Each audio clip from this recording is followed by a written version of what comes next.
Thank you, Madam Chair, and thank you, the Minister and officials who are here with us today. Minister, how did Pakistani national Gulfam Hussain, who has a criminal conviction in the UK for adult sexual activity with a child family member 13 to 17 years old, get a visitor visa to come into the country? Okay, well, thanks for that question. So all people applying to visit Canada are screened under our security regulations. When they get here, yes? Mr. This vile rapist of a young girl is on the UK sex offender registry. So I ask you again, if they're screening, as you're suggesting, how did he get a visitor visa? So again, Canadians are concerned when reports suggest someone who's committed serious crimes abroad has entered Canada. And that is exactly why Canada must continue to maintain and strengthen the screening and enforcement systems. That's a talking point.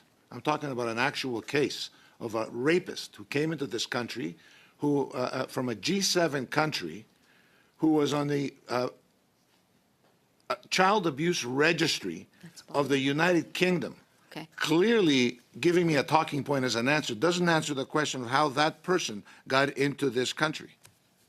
So IRCC can't disclose individual cases, but on this one it is public, and I will tell you what the court decision, because it's gone to court, so the decision is public, indicates the individual moved to Spain in 2020, then came to Canada on a visitor visa in 2023, did not disclose his criminal history on the visa application, and he has now been found inadmissible and is being deported. That response, in general, was in a National Post story on October 6, 2025, a day that you were the Minister of Immigration in this country.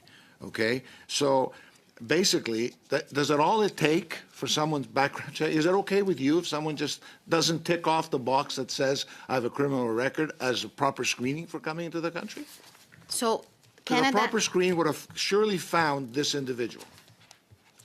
So Canada has a robust screening process. I doubt it. This is not explaining it at all. Really? You have a robust screening system when someone that's on the child registry got into this country. It begs the question, how many more of these vile people are walking around our streets, in our communities, around our schools, around our community centers, around our children?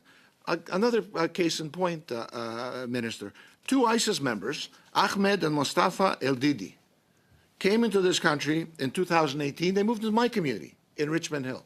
Shortly after obtaining the Canadian citizenship, a month later, they were found by CSIS. That was found out that they were plotting a terrorist attack in the GTA. CSIS actually found a video, which we were able to obtain as well. It's very easy. It's on the internet. Of one of them dismembering a prisoner with a sword in 2014. Can you explain how that person that your government led into this country got into my community, and it took CSIS many years to identify that indeed they were planning, only because somebody, I'm sure, whistleblowed that they were planning an activity, a terrorist activity, terrorist act on Canadians in the Greater Toronto area? So the IRCC department is responsible for managed migration. Foreign nationals are all screened before coming into Canada.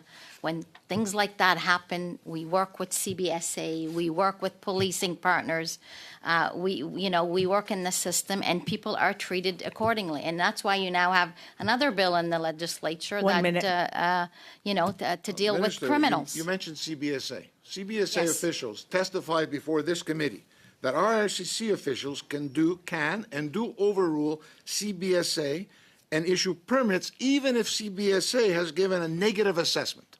Why? I'm sorry, who can? The IRCC yes. can overrule a decision by the CBSA. CBSA has found that the person is inadmissible. They get a negative assessment, and the IRCC has and does, on occasion, overrule the decision of the CBSA. Can you explain why your officials would overrule something like that?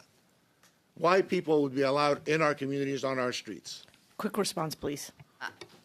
Look, we're here to study C12, and it is part of detecting fraud. That is why we're here today, so that your committee is able to make best recommendation to the safety committee on if you need to make any recommendation on including in the bill regarding fraud, regarding whatever else you would like to make recommendations on.